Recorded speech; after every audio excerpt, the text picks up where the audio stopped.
Every relationship hides a story, and every story carries pain.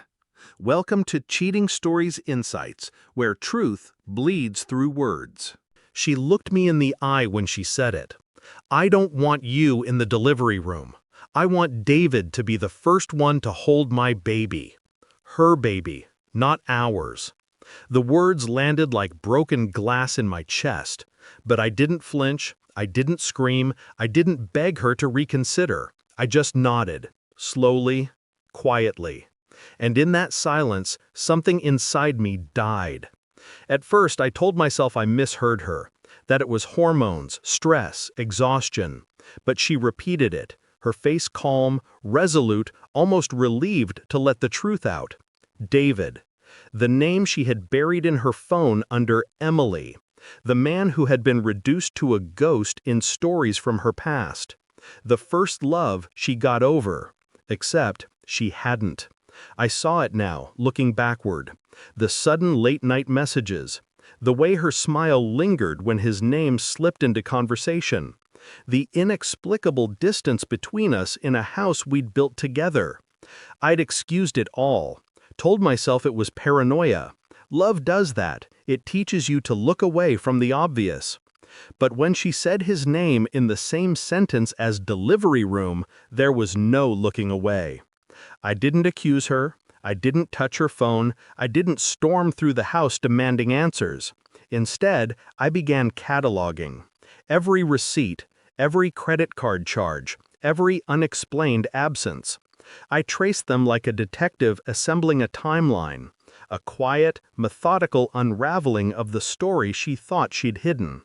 And while she thought I was still the doting husband, I began my withdrawal.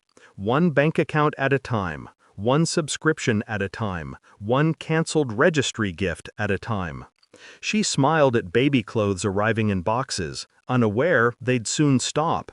She made lists of hospital needs, unaware the funding had already dried up.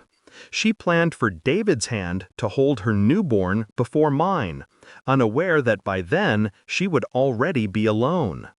The truth came in fragments, but together they painted a whole. A hidden hotel receipt. Her prenatal yoga ending half an hour after it started, but her car parked across town. The text that slipped through when she thought she'd muted the thread, "I wish this baby had your eyes." That was the one that sealed it. I didn't rage, didn't even feel my hands shake. It was the final piece of a puzzle I already knew the shape of. The child wasn't mine. I had been reduced to a provider, a placeholder, a man financing another man's legacy. The confrontation wasn't dramatic. I simply slid the documents across the table one evening. Receipts, timelines, a printout of the text. She froze, eyes wide, lips trembling, the mask slipping all at once. "You've been," she started. I cut her off. "Don't insult me with lies. Just don't." She sat in silence, pale, small, suddenly fragile, but I felt nothing. No pity, no urge to comfort, just clarity. That night, I moved the last of my belongings into storage.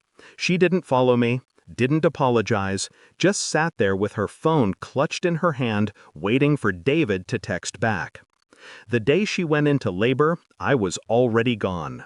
The hospital called, but I didn't answer. She texted, "Where are you? This is your baby too." And I let the message sit unanswered until the next arrived. "He's here," followed by a photo, not of her, not of the child, but of David cradling the newborn in his arms. That was all I needed. I transferred the final account balance into a trust under my own name, cut the credit cards, notified the hospital billing department of the responsible party, David, full name, address, phone number. When they looked for the insurance coverage I had canceled weeks earlier, they'd find his information neatly waiting for them. The bill would go to the man who wanted the title, the man who thought love was enough to erase the cost. She called me the next day, her voice cracked, desperate. "You can't just leave us like this. The baby, he needs—" "No," I said, calm as stone. He needs his father. And you made sure I'm not him. Silence. Her breath caught. I could almost hear her shatter on the other end of the line. But I didn't stay to listen. I hung up. Now, weeks later, I sit alone in a city apartment overlooking streets she's never walked. My nights are quiet. My days are mine again. The pain comes sometimes, sharp, but it fades quickly, because pain requires connection, and I severed that the moment she spoke his name in place of mine. I think of the child, yes, an innocent, born of betrayal, but he isn't mine. He never was, and I won't live chained to a lie. She thought she could humiliate me, replace me, use me. Instead, I left her with the truth she can't run from. The man she chose will pay for everything, financially, emotionally, permanently. And me? I walk away untouched. The cruelest revenge isn't rage. It isn't violence. It's absence. She wanted David to be first. Now, he'll be the only.